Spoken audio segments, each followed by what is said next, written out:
Hello, all you cool cats and kittens. Welcome to Marvelous Movie Mondays with Kelsey and Dill. Kelsey, how you doing? I'm a little congested. I'm a little lower in my voice, a little in my baritone and bass. But how you doing, Kels? Maybe you'll be the voice of reason today. How you doing? Yeah, Dill, I can hear it in your voice. I honestly woke up feeling a little congested myself, so I Yeah. think we're pretty much in the same boat today. Great. I mean, we're talking about a masterpiece, so I wish we had Yeah, better clarity here. right. Yeah, welcome everyone to our kind of last episode proper of the series this month or this year, I should say. Our series finale will be next week. It's going to be our big number one contender match between Joe and Corey, but this is our last time kind of just saying hello to you and leaving the year off on maybe a high note, maybe a sour note, we'll see, Mm, with our review of the newest film to hit theaters from the Marvel canon, not necessarily the Marvel Cinematic Universe, but the Sonyverse. And we don't typically do news in our reviews, obviously, but there is a big piece of news that dropped regarding the Sonyverse, so we'll talk about that in a minute. But we are doing our review for Craven the Hunter, which Kelsey and I both didn't even realize was. I mean, we knew it was happening this year, and then like we kind of forgot it was happening this year when it was happening, and then we're like, oh shoot, yeah, we have another one coming out this week. Like it felt like after Venom, we were like, yeah, this is kind of it for yeah, Marvel yeah, this year, and then we were like, oh wait, we still have Craven in December, which got like zero marketing, zero buzz, so it just kind of yeah, snuck up on us as I think it yeah. did everyone. Yeah, Dill, you texted me over the past weekend saying, "Hey, when do you want to record?" And in my head, I'm like, "Record what? I thought we just did our season finale the previous week." And then I was like, "Oh my god, that movie that just came out. I have to Yeah, a watch that." full 2 and not even a quick 1.5 or 1:45, like, it's Yeah. 2 hours and change, so it Yeah. was a commitment to get to do, but, I'm glad we both saw it, right? You did see it, right? I did see it. I dragged, my parents, Kath and Kev, to the theaters with me to see I'm it. so sorry, So Kath and Kev. no, they had a good time. They were like, Okay, "It was pretty good." And I was like, okay. "Okay, guys, I'm glad you enjoyed yourselves." Well, okay, yeah. So I think we're both kind of picking up what each other's putting down in the sense that we didn't love this movie, but a Mm, lot of people online, it's become the discourse of like, what's worse, this or Madam Web? And I just think it's a funny discourse because I do think hmm, you know they're easy punching bags, but I do think we should at least give them a little bit of credit where credit's due in the things that do work. yeah, Madam Web, we gave it credit in the fact that it was entertaining. We were entertained. It was never a dull moment, and it was memorable. It was poorly constructed, but it was memorable. And I think here it might yeah, be kind of the opposite, where like I think the performances are competent. There's actually like well thought out story and stuff, but it's just not yeah. as entertaining. I think it's an interesting kind of balance, but I'm interested to hear your thoughts on it. But what do you think of this movie as a whole, Kels? Like just the general, like if Kelsey had to put her general consensus on it. I'm gonna sneeze while you talk. Um, well, first of all, I don't think that comparing this to Madam Web is super fair because I think that Right. this one was definitely way better constructed than Madam Web turned out to be. I mean, that Madam Web is in a category all on its own. I agree. So to compare these two is kind of foolish in my mind to me.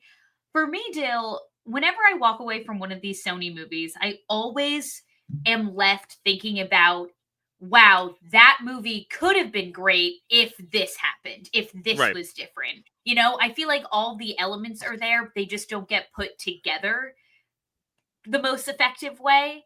And I just feel like as a whole, the movie kind of lacked an energy it so desperately needed. I watched this at a very early time. I went to a 5 o'clock showing, and I felt like I was like really falling asleep for some reason. Like Okay. I was really like struggling to like, if this to give you some perspective, like these are all the notes I took on it.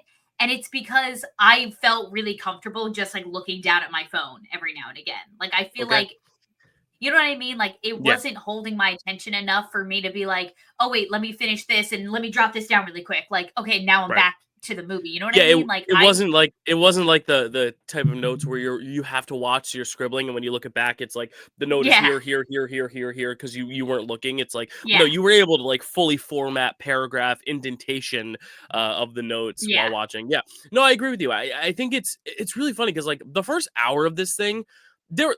I mean, we'll talk about the technicals like. Just from a technical standpoint, this is just not a good movie in terms of the editing, the visual effects, all that stuff. But like an hour in, I was like, I'm vibing with this. I'm fully getting what they're putting down. They're setting up these characters really nicely. Like it was the Mission Impossible sequence where he's like running through the street, and I was like, this is like really good. Like I like this. Yeah. And I'm like, Yeah. why people? Because like I look in the Discord, we see you, we love you, we appreciate you, and like everyone's putting their rankings and they're going gap, gap, gap, gap, Madam Web, gap, gap, gap, gap, Craven, and I'm like, is it that? Mm.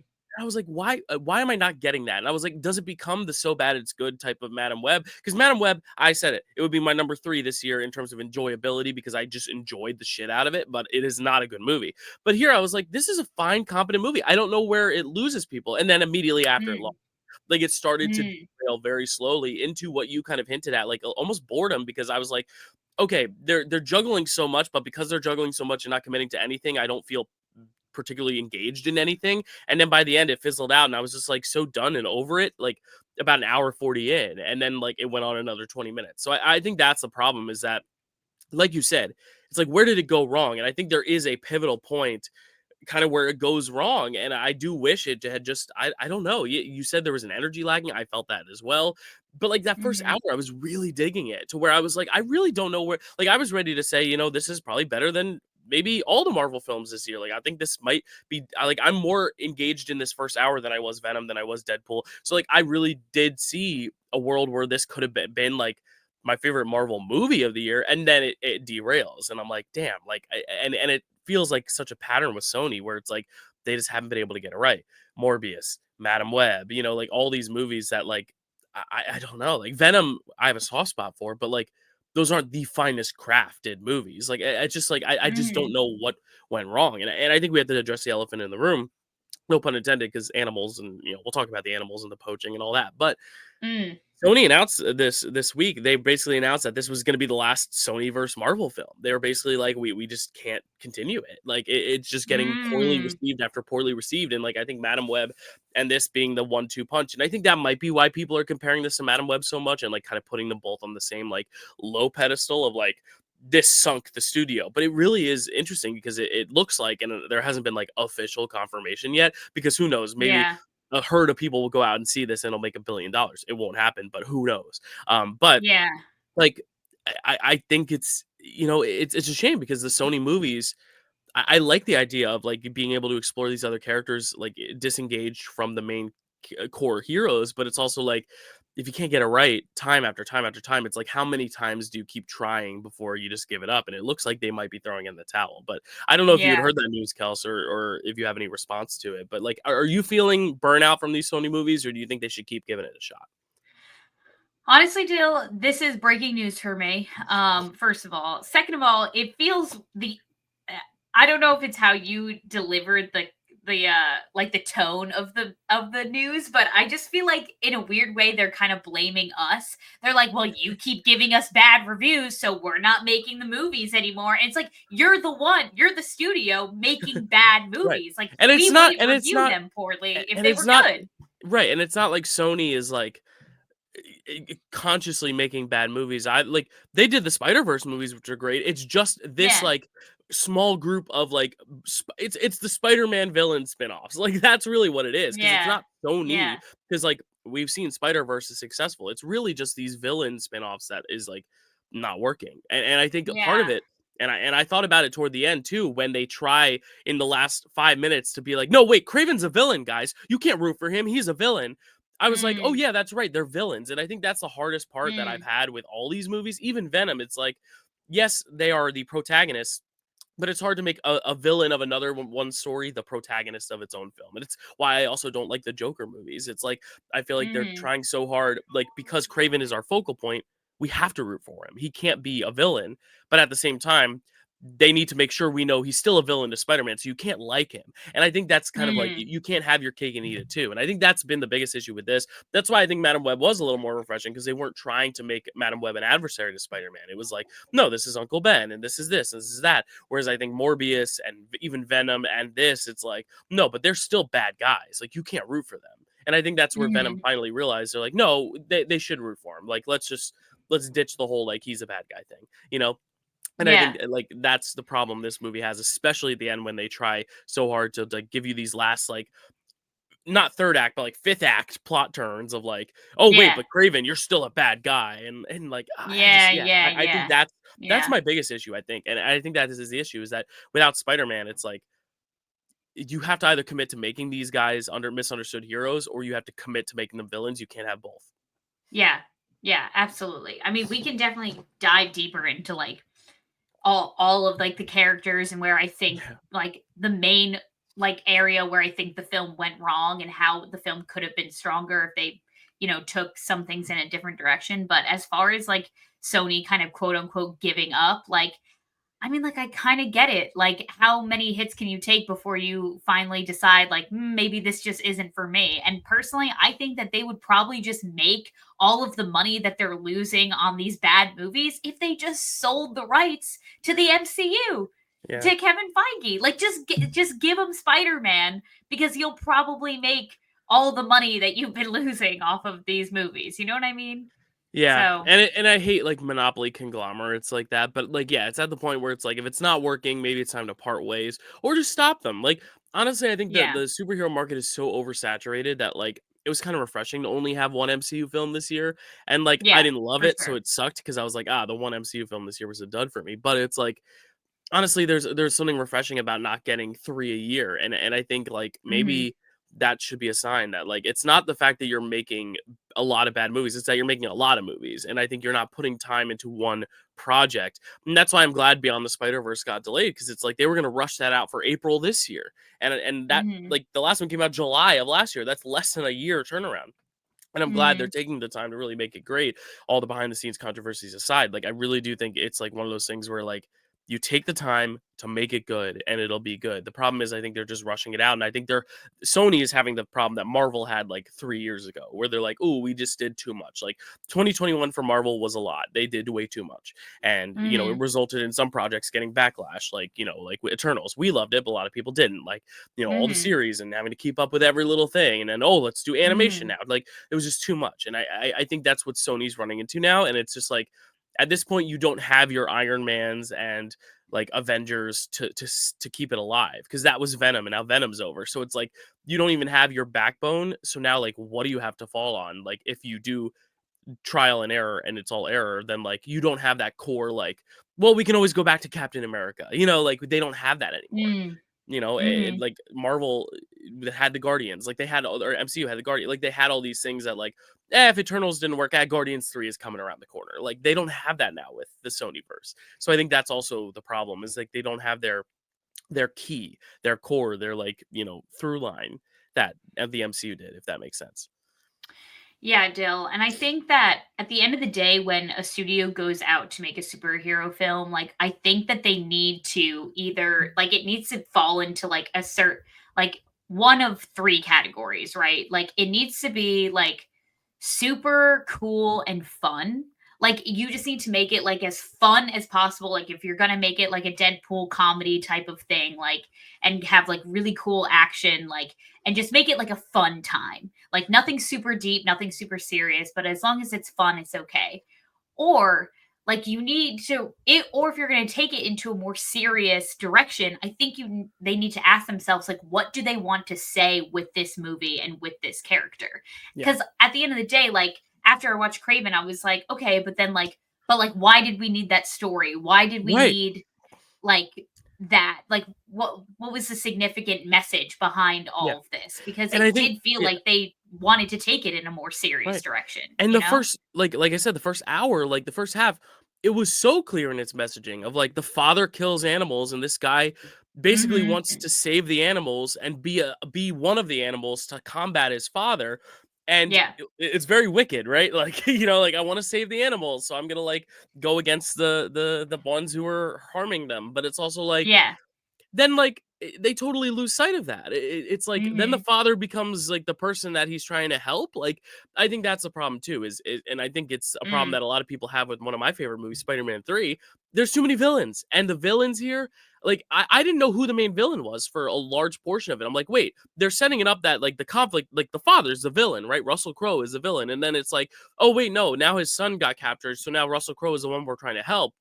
and the Rhino's the villain. Oh wait, but now there's this guy who's like Ghost from Ant-Man the Wasp and can just like Mm, go just like slow-mo shift. I don't even know what his powers ye are. It was so unclear. But I'm like, which is the yeah, real villain here? Like who's working for who? yeah, And then the two villains talk and they're meeting for the first time. And I'm like, wait, I thought you were working together. It's like one of those things where you have three central antagonists and your main character is already one of Spider-Man in the comics main antagonists. I'm like, I yeah, feel like it had a villain problem where it was like, we want to do Rhino, we want to do Russell Crowe, we want to do Christopher Abbott's little shapeshifter guy. We also want to set up the brother to be the chameleon. We want to like, I'm like, you're just doing too much. Make it about yeah, Craven because at a point it was like we had lost Craven, where I think the first half, the backstory stuff was really solid, and then you give him like this kind of like female adversary counterpart, and like I thought that was going to go to a romance or something deeper, but really, like she's there to save Craven twice. Like I just felt mm, like they just didn't understand that maybe less is more, and I think they try to put more into less, and when you're introducing a character you cannot just introduce six of them and try to make them all the main villain, because then each conclusion feels lesser too, because it's like, oh wait, they just died with a single arrow to the face, oh they just died very briefly, and then it's like, oh no, he's getting the mm, big death, so it was him all along, the villain. Like it just became very unclear of who the main antagonist was, so then it was harder to be invested in like Craven's story to overcome that. It's like, who is he overcoming here? Like, what is the main central thing that I yeah. have to feel passionate about? Yeah, absolutely. I mean, yeah, Dale, one of the first things I wrote down was so Craven is an animal rights activist. And so I was like, okay, so he's basically like PETA's superhero, I think, is like Yeah. he's trying to stop all these poachers and, stop all of this stuff. Um, and I think my main issue with it is this lack of like real family, like animosity. Like, I just feel like, you know, where I really thought the film was going to go was like, we watched the teenage Craven leave at his home, like after his whole lion accident and everything. Like he leaves and he's like, I just got to go. Like, and his younger brother is like, please don't leave me here with him. And he's like, okay, I'm sorry, but like I have to go like figure out like who I am like later, bro. And so I thought that there was going to be way more conflict between him and his brother, and that Right. now maybe his brother has now been like drinking the Kool-Aid with his father and just following along in his footsteps and just being like, well, you left and he was all I had, so fuck you. But then they have this weird like relationship where like, oh no, but Craven like visits him on his birthday every year, so they're fine. Did you Right. think there was going to be a conflict between them? There's not. Oh, and Yeah. then he sees his dad for probably the first time in like who knows when, because we don't really know if they've seen each other since he's left. But he sees the dad at the birthday dinner and they're fine too. He's like, oh, well, I'm just happy to be sitting at the table with both of my sons. And it's just like, wait, this is not where I thought this is. Shouldn't you all hate each other? Shouldn't you be Right. trying to kill him? Shouldn't And you be trying to kill him? and then the one like person who turns on the father is like this random. Now I knew who he was because it's Alessandro Nivola, one of my favorite actors who played the Rhino. But it's like, Hmm. then he's like the one who's like, your father wronged me, and then it's like, wait, but we didn't get any of that in the backstory. All we got was the father Yeah. being a shithead to his kids. We didn't see a lot of Yeah. him being a shithead to the other guy because he's on the expedition with him in the beginning. He's got the glasses and all, but like Hmm. if they had Hmm. shown more of that combat, then it would have made a lot more sense because yeah, they're set the way they set it up in the backstory is that it's going to be about the kids getting revenge on the father, or like you said, yeah, like the one kid becomes like the apprentice and like gets like brought up to be a villain when he's like it's a very stereotypical Hollywood thing, like you're the meek one, you're the weak one, and like the father grooms you to be the villain to go after the Yeah. the rebellious one who left. Like that is such like a classic Right. Shakespearean thing, and they didn't Yeah. do that. Yeah, and then it Yeah. becomes this kidnapping story, and I think that's where it loses me because like right before that is like the whole, like I said, Mission Impossible sequence where he's like running through the street. Like I really like that Hmm. also because I like the tactile like kind of action sequences. I like the fact that it wasn't like he had like webs coming out of his hands or he could turn into a monster. Like he had animalistic tendencies, but that's all he was animalistic. So his speed was heightened, his strength is heightened, but that's really it. Like he's still Yeah. vulnerable. And like a lot of it is just like running through the street. And I thought that was really interesting, like getting the helicopter, and then like the next scene it's like, oh, but now he's missing and he's got to go find his kid, and then it becomes like this crime mafia movie, and I Yeah. just don't know if that's what this movie needed, and if they're really trying to strengthen this whole brothers thing, like give us even more backstory with the brothers, like make it seem like this is like really the core of the film, because they try to make it seem like that, but it really seemed like for a while that it was the father and son rather than the sons themselves as the core, Yeah. you know. Yeah, Dill, you're right on because the stunts and the action were the coolest parts of the film because it's not often that we get a superhero film that feels very grounded and very kind of like not realistic isn't the right word because obviously none of this is based in realism, but excuse me, I breathed in air too quickly. Um, but just like someone who is, like on the ground basically and just like using his brute force to get things done. Like there's no like magic to him. There's no like, sci-fi ness to it. It was very cool to just kind of watch someone just like scale buildings and like run really fast and have cool Mhm. action sequences with the car and the helicopter and all that stuff. Like it yeah, that was definitely my favorite part of it all. I just think that had they gone the route that I felt that the movie was taken with the relationships and the backstories that they had with his father and his brother, like I just feel like it would have meant more if the first time Craven had encountered his son again was when he was going to him for help to get the brother back. Because it could have been like a situation of like, oh, I haven't heard from you in years, and like now you need something from me. And he's like, yeah, I want you to pay the 20 mil to get Dimitri back. And Yeah. then, that would have been a more powerful moment, I feel, between the two Mhm. of them. And also what was confusing is that like it was this big mystery who like the hunter was like, oh, the hunter's an urban legend, like the hunter's not real. But Craven, every scene he was in with a new person was like, they call me the hunter, that's me. Like he had no Right. problem revealing exactly who he Right. was. So it made me think like, does the dad know that like Craven is this alleged like hunter that's like, taking down these like huge mafia bosses and like poachers and everything? Like he must know, right? And so Mhm. it's like, then why isn't he going after his dad? Like just because he feels some sort of weird loyalty to him because he's still at the end of the day his dad? Like it just like what this movie could have been like rooted in and what like the thing audiences could have been invested in was this family dynamic, but it just wasn't there. You know what Yeah. I mean? Yeah, honestly, I think if you eliminate Rhino and I keep forgetting the character's name, but Christopher Abbott's The character, foreigner. yeah, if you eliminate the two of them altogether and just make it focus on the dad and the brother, like I think it would have been so much better. Like I really do. I think even and it's gonna get a little spoilery here, but like this is a movie that I don't think you need like a whole spoiler section for. But like knowing that like the dad basically orchestrated it to get Craven Mm, to like, you know mhm. what I mean, to get revenge on the Rhino, but like that was all a little Yeah, confusing too. But I think honestly, if you have like maybe the both the kids distance themselves from the dad, and then the dad kidnaps the one son to get his other son back. Like, I feel like it could have been more contained to this family. I don't think you needed the oh extra parties of the yeah, Rhino and the foreigner. Like, because then it ends up becoming too twisty in the end because then they're trying to bring it back around to like, oh well, the dad was really the main villain the whole time. Like, you didn't forget that, and then yeah, like, oh, and the brother is gonna turn on you. It's just gonna be in the very last act, and I'm like, and I'm yeah. sorry if I'm spoiling that for anyone, but it really is one of those things where I just it doesn't make sense. Like, I don't even think it should be a spoiler because it just doesn't make logical story sense with what we saw. And I think it was solely there to remind us at the end that Craven is a bad guy in the Spider-Man universe. And like you can't forget that. It really it Mm, felt so out of nowhere that the brother would even because he got saved by him. He literally saved his yeah, brother. yeah, Like I don't know why, and I think that's the universe problem of like you need to know Craven's a villain, so we're gonna make sure to have that yeah, last pivot to make sure you know leaving the theater that you shouldn't be rooting for this guy. But then I'm like, but I just rooted for him for the last 2 hours. So like, who should I just feel nothing? And that's what I felt. Nothing. yeah, yeah. Yeah, because I don't think that the brother had a big enough reason to turn on him at the end because they still maintained their relationship even after he left when they were kids.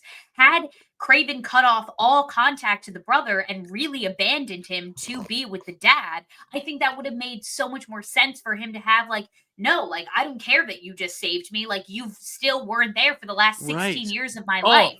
like Like, you're I'm the fixing this chameleon movie. now. You're fixing this movie in 25 minutes. That like I don't know how anyone didn't just like come to the studio and Yeah. be like, what if you don't have him reconnect with the brother until he's kidnapped and he's saved? Like, Yes. that would have made so much Yes. more sense. Like, I really I just don't understand it. Like, and then they make the Ariana DeBose thing, that's supposed to be the big, like, "Wow, I haven't seen you in 20 years since I saved your life." Mhm. And even that is done so minusculely because he shows up some random funeral and he's like, "Hey, here's the card back." And she's like, "Oh my god, you're him." Like, I just felt like that Yeah. was very Yeah. anticlimactic. This whole Yeah. movie feels anticlimactic because I don't think they're Yes. setting up the right stakes for the right characters. Like, it really feels like they Mhm. think that certain beats are gonna hit more emotionally when they're really not, when they're the kind of throwaway beats, and, like, there are other beats that you could have hit more emotionally that feel like throwaway beats. It's almost like they kind of got their priorities mixed up, if that makes sense. Yeah. Yeah. No, absolutely, Dale. And then on top of that, I was also confused why the Rhino had such big beef with Russell Crowe, because we only ever saw that one moment between the two of them where he was like, "Hey, I think we should be partners," and he was like, "Actually, no, fuck you. You don't have a name. Don't talk to me again." I'm like, that was the big catalyst to make this guy turn himself into a rhino. Like, I feel like on that expedition, they should have like left that guy for dead. We should have seen him get trampled by a fucking rhino, because then Mm. it would have made more sense. You know what I mean? Like, it should have been Yeah. like, "Oh, dad, like we could go back, we could save him." And Russell Crowe's like, "No, my son, we are the beast," or like, whatever, like Yeah. he Yeah. kept saying. You know what I mean? Yeah. Because then I feel Well, like that would have been like, that would have been a much better reason for him to be like, "Oh, he left me for dead that one time. He could have easily saved me. I'm going after this guy. And I'm going to yeah. like use his son to do it." And then maybe him and the son are in cahoots. I don't know. Yeah. I'm just Yeah. spitballing here. I agree. I like I said, the first hour it had me because I thought they were really setting up the relationships well with the son and with the fathers and like how he got to be Craven. I thought that sequence was actually really cool. As much as I have to say right now, I hate the animal violence in this thing. I know the animals look Yeah. cheap and fake as fuck, but like Yeah. it goes extreme with the animal violence. Like it is not Yeah. subtle about Yeah. it. It is very violent. Like there's a lot of close-ups on dead animals, and that just really bothers me. And I think Yeah. that's intended. And when you said like earlier, you're like, what is the point? What is the message? The message of that first act is like killing animals is wrong. We have to stand up for the animals. I wish that Mhm. had been a through line, but I also hate the animal violence they did to emphasize that point. But again, I would be better with the animal violence if Russell Crowe was just a flat out stone cold villain the entire way through. But because they're trying to make him a little bit more sympathetic in the third act, it's like, well, now I'm supposed to like root for the guy who kills these animals. Like it's hard. You haven't won me. You can't win me over after you've shown me that already. But regardless, I did like how they set up the whole backstory with like the lion kind of just like dripping his spit into his blood or whatever, blood into blood. Mm. Like Mhm. Mhm. it's so cheesy, campy comic book, but like I like that because I like that kind of origin story of just like blood transfusion. Like I like that. Yeah. Um, Yeah. but yeah, like I just I feel like after that too, like I liked just kind of seeing like him secluded in the woods and like reconnecting with Ariana DeBose. Like I thought it was really setting it up to be something great. And then like yeah, I think once you introduce the Rhino as like the main antagonist, but not really. But like I think that's where it kind of started to lose me because then it's just too many cooks in the kitchen. Like I really thought it Yeah. had me for a good hour, and that's what's such a bummer because I was fully ready to come out here and defend it and be like, "Yo, guys, you're sleeping. Like this is not as bad as you're all saying," and then it just trails Mhm. off into something so messy and clunky and as you said, boring. Like I just think it's boring because there is no focus. It's so unfocused that Mhm. it's like at this point I don't care. I don't care to find Yeah. the through line, which is a shame because I was on its wavelength for a little while. Yeah. Absolutely. I'm just going through my notes to Yeah, see no what else worry. I Yeah, had to say what about else we it. got? Yeah, what else we got? Um, I will say, like, Christopher Abbott's character. First of all, when I saw him on screen, I did write down it's the guy from Girls, the Lena Dunham show, because Oh, that's I haven't just what seen I it. know him from. I know him as He's well, he's in a few things, but he's in this movie Possession, which is or Possessor, which is really really crazy and mm, body horror gory. He's also the Emma Stone's ex-husband in Poor Things, the one who like gets her back at the end. Um Yeah, he's the one who, like, kind oh of yeah, yeah, yeah, yeah, he yeah, yeah, is. He yeah, is, isn't and he? and and he's gonna be the Wolfman next month in the Wolfman movie, which is Yes, directed by yes. the same guy who did The Invisible Man, so I'm very excited for that movie. I'm a Oh, big cool. Christopher Abbott stan, so I was very Yeah. excited to see him in this. No, he's cool, and I really like thought that this character was like pretty cool. I just think that if they were going to include him, then they should have just had him and the Rhino been in cahoots with each other like from the start. You know what I mean? Well, that's what I Because thought it he, was, and then they sit yeah, down and they're like, "How do you know him?" I'm like, "Wait."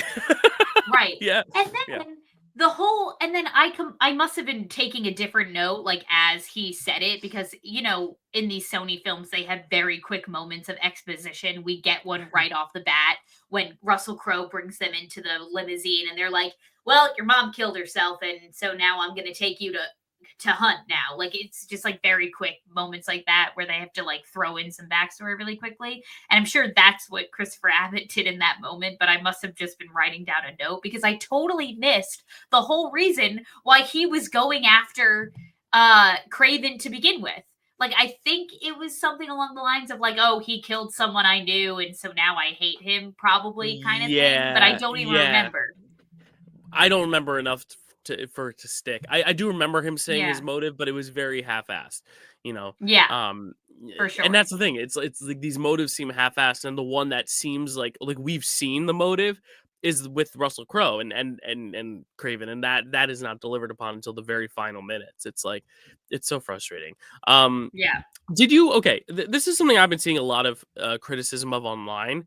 People are like, the rhino looks awful. It looks so gross and icky. And I'm like, honestly, Mm. the one thing I will give this credit for is they finally got the rhino right because I think that is the only way you can do live action rhino in a movie because we saw what happened with Paul Giamatti in Spider-Man 2 in the Amazing Spider-Man Yeah. 2 and it didn't work Yeah. like the big robotic one whatever and it was so Yeah. short-lived but like honestly I think this is the most realistic way to do it and I kind of like the effects of the rhino scales like I thought it looked really good. I think that moment of visual effects or makeup or a combination of both I have to look up if that was makeup or not because Mm. it was really good. Like I honestly really liked it. And then when he was in his full form, like it was a little clunky CGI, but like I thought that was the best way to personify that. So I think people taking digs at that, I'm like, you're taking digs at the wrong thing because that is the one thing in the movie I think that worked for me was like Yeah. the rhino transformations. I thought it was honestly kind of interesting. It was very comic booky of like the you strap in, you strap off, you strap in. Like it was kind of Yeah. interesting. And then the way they're able to finally like resolve that battle, if you know what I mean. Like I'm not gonna spoil that Yeah, putting it yeah, in the yeah. hole, wink, wink. Yeah, that was really funny. Eh, Like gross. or fun. Like that was interesting. Like I thought the Yeah. rhino actually the actual personification of it was actually really good. No, yeah, I didn't mind the look of the rhino. Like, yes, it kind of like skeeved me out seeing the detail of like the texture of his skin, but I think like that was the point. That was Yeah, effective. yeah. I Mm-hmm. think that the horn looked a little goofy for me. It looked like Mm, he was kind of just wearing a helmet where I think they could have made it look more like it was like coming out of his skull type of thing, make it mm, look like a little painful. Um gotcha. that's really my only complaint about it. I didn't mind the look of Rhino Yeah. at all, I really. yeah. Honestly, I think a lot of the actual design, like the Christopher Abbott stuff where he's like glitching, I thought that was really cool. Like I think Yeah. I love the costumes Ariana DeBose has in the movie. Like they really costume her well. Yeah. I think the overall Craven look is fine. It works for his version of Craven because in the comics he's more like big Russian hunter, like he's got the pelts and stuff. But like Yeah, I like how yeah, they yeah. kind of build to that more so, and they keep him Yeah. kind of rugged. It's almost a little Wolverine esque. Like honestly, I thought the actual characterizations of these characters were really good. It's more so the actual character arcs that weren't, but I thought the actual like physical and like conceptual, ways they did all these characters was pretty well done. I thought even Russell Crowe like he understood his job and he did it fully well. And I think that's where this kind of Yeah. does stand above Madam Web is because I think all the performances here are competent. Like I don't think there's a bad performance. Mhm. Like I think Tim, oh, what's his name? No, not Tim. Fred. Oh my god, I forget his name. The The kid who brother, played. Yeah, Dimitri. I think he's Fred. It's Fred something. Let me find his name. I But yeah, like he's really really good. He's really good, and Yeah. I thought Aaron Taylor Johnson was great. Fred Hetchinger. He's having a year. He's in Gladiator Catching 2. He's in Yeah, yeah. Thelma. He's in so many things. Dill Yeah, I he's I great. literally took that exact note. That's so What? funny. He's in But Gladiator I 2. said, oh god, where is it? I literally said like this kid's in Gladiator this and Gladiator 2. He's having a hell of a year. Yeah. That's literally what I Um wrote down. Yeah, but like, Um, yeah, I think all the actors are really solid in this. Like, I don't think anyone's giving a bad performance. And the only one who I no, would yeah. say I don't even want to say she's giving a bad performance, but all of Ariana DeBose's dialogue is so bad that she like brings the most to it. But like she has to Right. deliver the worst line, so I'm not gonna hold it against her. But yeah, like I thought Yeah. everyone did a good job in it. Yeah. No, I really enjoyed the look. I really enjoyed the look, like, especially of Craven. Like, I thought that it was great that he didn't just, like, look like it just felt like his fit was very purposeful. Like, he had like this kind of strappy vest where like he could keep like a bunch of like weapons, and then of course like the symbolic like fur vest that he gets at the end. I really like, there's a really cool shot of him in the dark where you only see his like lioness eyes, which I thought was cool. Yeah. um my dad literally audibly said like, "Ooh, cool," in the theater. I also did write down a couple of things that my parents audibly said to me, Yes, which I I would love to thought were hear. very Yeah, yeah, funny. yeah. Um, and I enjoyed Ariana DeBose's costumes as well. Um, Dill, I wonder if you had the same thought that I did, which was in specifically the scene where they're in kind of like the hut, like the Yeah. foresty, like treehouse place that he Yeah. goes to, like where they Craven's used to crib. go camping. Yep. Yeah, there were some moments where the camera was on Ariana DeBose and we saw her saying the lines, and I don't know why, but it looked like AI to me. It looked like they had edited her face because maybe they changed the lines last minute, but they didn't want to completely ADR it. So they were like, you know what? Let's just like touch up her face in post and make her mouth look like it's Or maybe saying. they did ADR it and then it wasn't matching up with her mouth, so they remade her mouth or something. Like Yeah, they like did it the line. literally looked like it looked Mm, like one of those bad AI videos on TikTok where you can like make just like celebrities say anything, which is so scary. like deep fakes. Yeah. Cuz or like I didn't know if it was the screen in the movie theater that I watched. I didn't watch it in like a Dolby or anything fancy. I just Mm. went to a regular theater. So I was just like, it was kind of hurting my eyes a little bit. So I literally Googled to see if anyone was like having the same thought as me. I was like, AI and Craven the Hunter question mark, and then like nothing else came up. So maybe it Interesting. was just me. God, I hate that I'm saying this, but I'll have to rewatch the movie and then let you know. Yeah, me too Um, though. yeah, like that's interesting, and I wouldn't be surprised, especially with all the criticisms of the ADR and Madam Web. I think they were probably worried, like let's like really fine comb it and like make sure there's nothing wrong, and Yeah. maybe that's what Yeah. led to some moments like that. I do agree though, there were moments like at the end when Dimitri's like singing at his club, like they're playing a track of him singing but they show like a different clip of him singing behind it, so it looks like he's lip syncing to the wrong song. But then Yeah. later they show him singing to that song. So I wondered if that was an ADR moment or if that was just all the Mm. coverage they got for that shot. Because he's like opening his Yeah. mouth wide and he's singing words, but he's like this. So I Yeah. was like, Yeah. wait, that's Yeah. not matching up. But then like it almost seems like it's a backing track, but then he's singing it. Like there are moments like that. And I think that's just a Sony thing too, is like again, I just don't think they have the budgets to pull off what they need to pull off, and then what they just don't use their time wisely, so they don't get enough coverage of other things. So then you're led to really shitty ADR shit. And I'll just say the movie itself looks bad in terms of its like cinematography. The lighting is off in all sorts of places. That like the scenes Mm. where they're on the safari in the very early or the hunting trip or whatever early on, like that green screen Mm. is atrocious. You can literally see the outlines of the characters in the green screen. Like I saw Mm. it in IMAX, so maybe it was just a little bit more like Mm. Clear. in my Yeah. face, but, like, I just Yeah. it looks so fake, the animals look like crap, like, look so fake, which helped, soften the blow of them looking like all the violence and stuff, but I was like, Yeah. it just didn't look right, and that's why I like the sequence where he's running I keep coming back to it, where he's running through the street like Tom Cruise, because that was the most practical, because you didn't need to make and every time he did kind of scale a building and all the windows came down and stuff, it looked so fake. Like Yeah. I Yeah. think the best parts of the movie was when he's throwing knives and chasing after them. Not the big explosions, not the big like lion whatever, like all those dream sequences he would have where the lion would just like be in his mind. Like I don't know, like all that stuff. Like it did seem very cheap, like mid 2000s superhero film at times. Yeah. So yeah, not a big plus for the cinematography or editing. The editing too is so choppy, but Madam Web was Yeah. choppier, so I'll excuse this one. But Yeah. um, I could still tell that there were moments of ADR, but yeah, I think that's just like par for the course with like any yeah. film, really, Yeah, is especially that with they these have Sony to. films, I feel like we're looking for it Yeah. too. Kels, I want to hear some of the things your parents said though. I want to hear some of the Kath and Oh, Kev sure. commentary. Yeah, can you rattle some off for us? So in the beginning, when he was climbing one of the trees in the forest, my mom said he's Edward, which is a reference to Twilight. Love that. If you've seen Twilight, when he ate the raw fish from the river that he had got Which himself a I little will snack say for. was perfectly cubed like a sashimi restaurant. Like, they weren't faking the fact that they probably got, like, high-grade sushi from, like, a local Oh restaurant. yeah, Because it yeah, was, like, a perfect little square. I was, like, ready for him to pull out the chopsticks. He, like, just took it. I was like, "Oh." I was like, "Okay." yeah, yeah. No, my Yeah. dad literally leaned over to me and was like, "Oh, I guess that's sushi." Um, Yeah.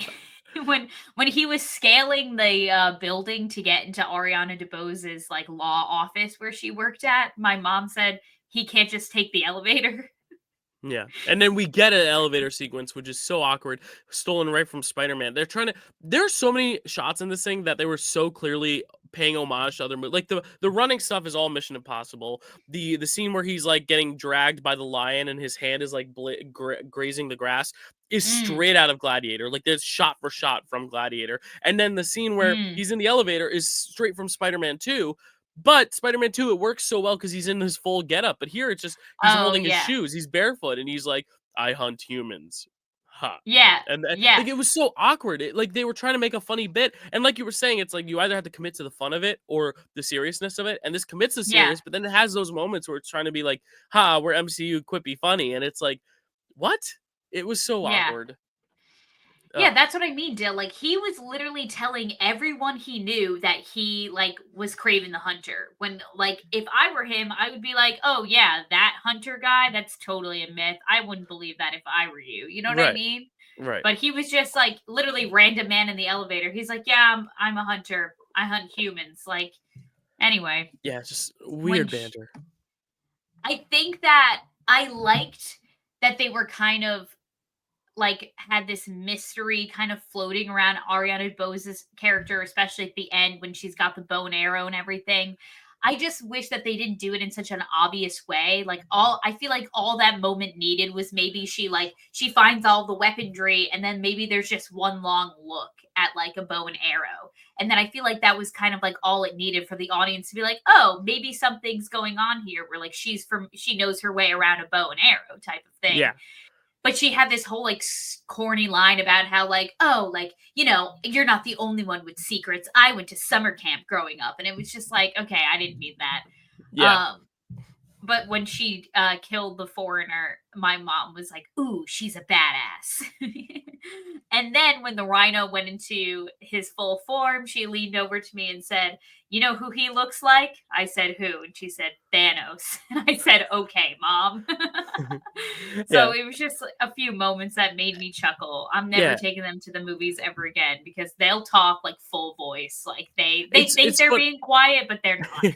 It's funny when you were talking about the whole, like, I wish the brother was the villain because of how they set it up in the backstory. I was thinking of Thanos, Gamora, and Nebula. The idea of like Gamora Yes. being the outcast and Thanos kind of raising Nebula to be his own. I also thought a little bit of Yelena and Natasha. How Yelena Mhm. kind of grows up to be a little bit more ragged and jaded. I don't know the word I'm looking Jughead. for.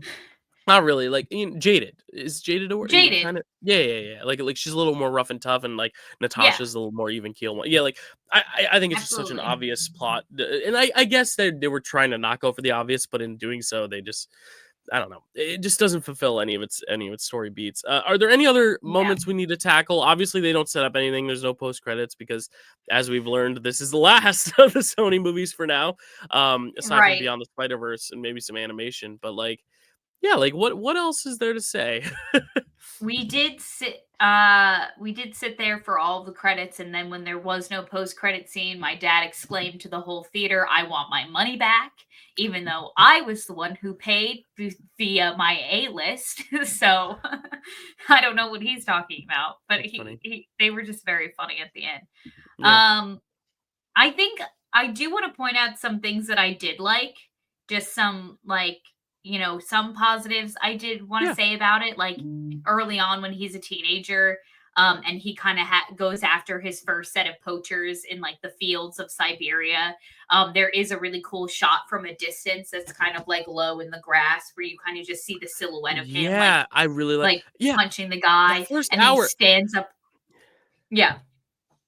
No, I was just about to say, like, the first Go ahead. hour, like, it feels like they started making the movie and then at the end they ran out of time because I think for a lot of these, like, the first, like, 30, 40 minutes is really solid, and I think that was the thing, like, I think they spent a lot of time crafting this backstory, and then when they needed to get in the meat of the story, like, I love the sequence where, like, the guy comes into the office, and he turns around and he's in the chair, and then he shoots him up against the wall, and then he closes the door, and the other guy's on the door, like, I Yeah, love that. yeah, I was yeah. like, "That's Yeah. so good," and it's not, like, quippy MCU, but it is a little funny bit, but it also makes sense for the character. Like, where was that the rest of the movie? Like, I really like that. Yes. And I think, yeah, like I think they start off so strong and then they just kind of like lose all their artistic integrity, you know?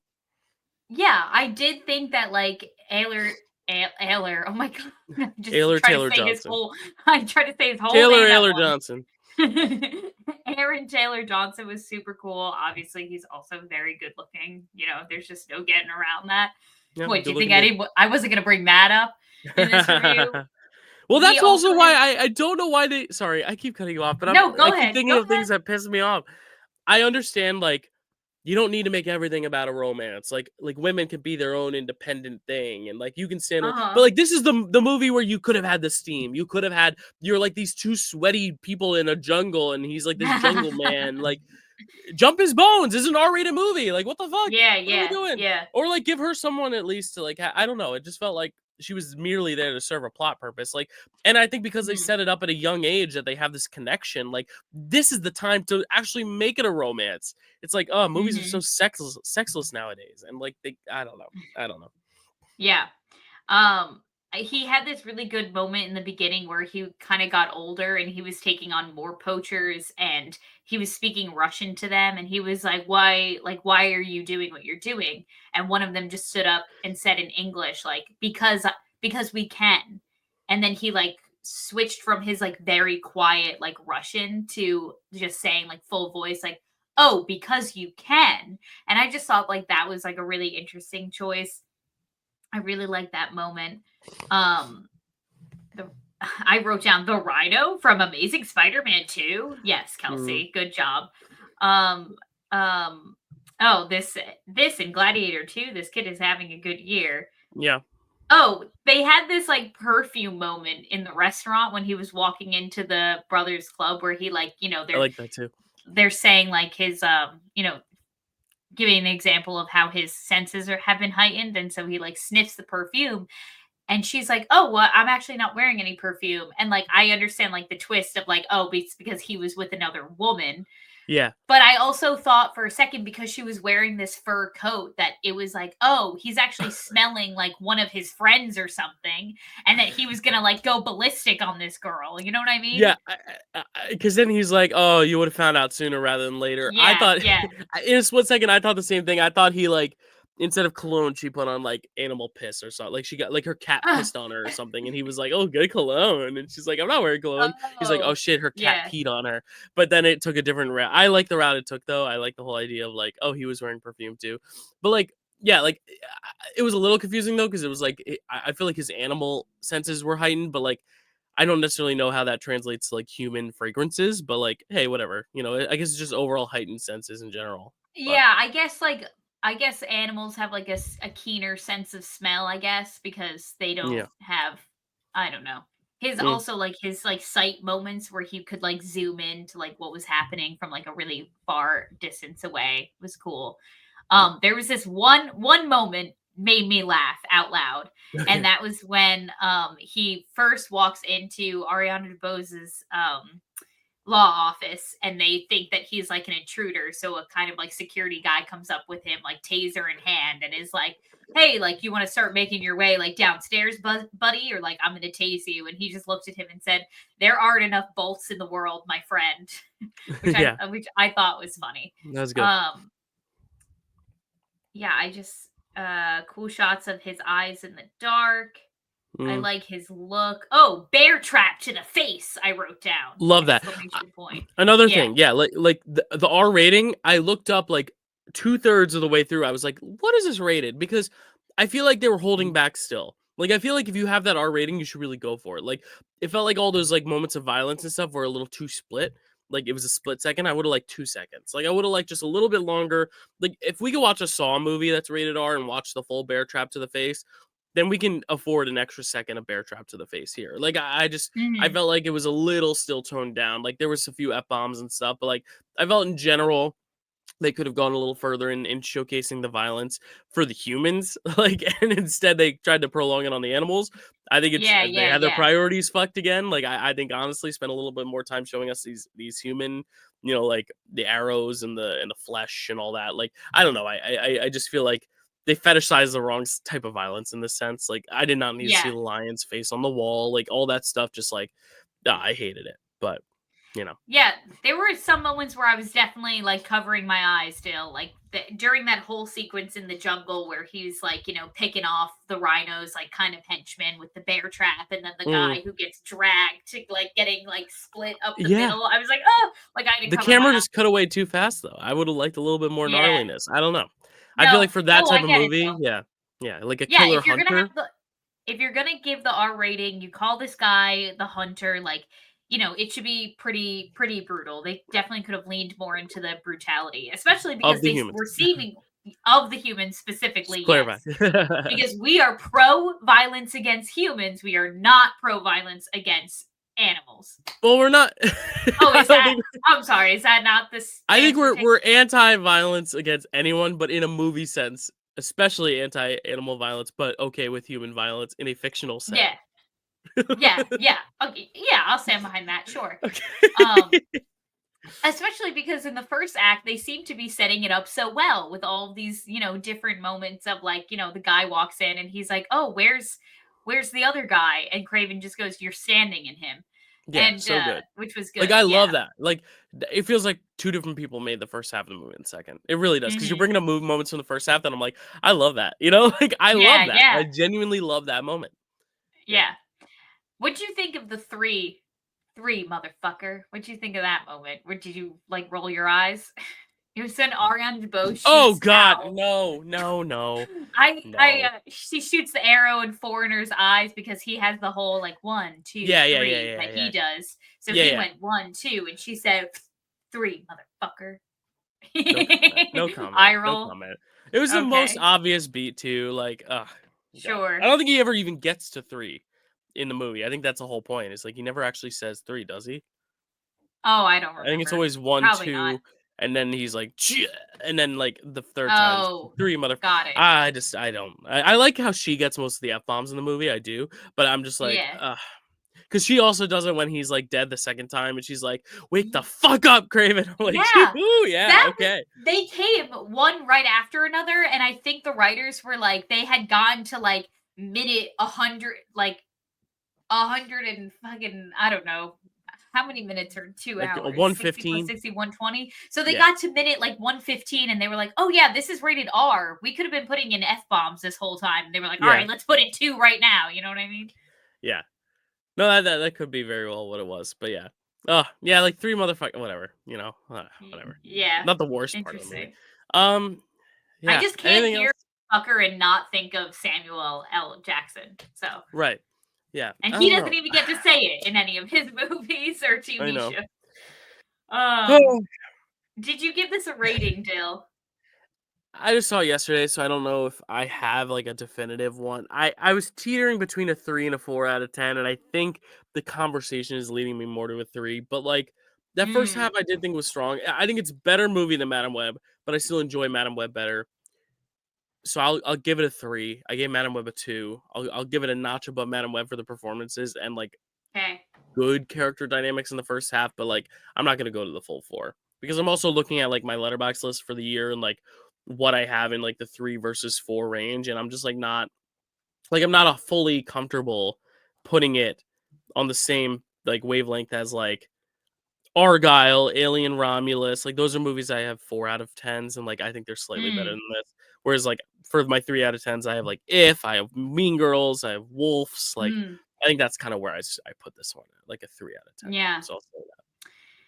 I landed on a 4 out of 10. I was kind Okay. of wavering a little bit between a 4 and a 5. I didn't think that it should get the full average rating. I think it should be a little bit below average. Yeah. Um, oh yeah, I think that why most people are putting this below Madam Web is because at the end of the day, like, you can definitely be more entertained by Madam Web and how Oh yeah, kind of much of a train wreck it is, a freight absolutely. wreck, if you will.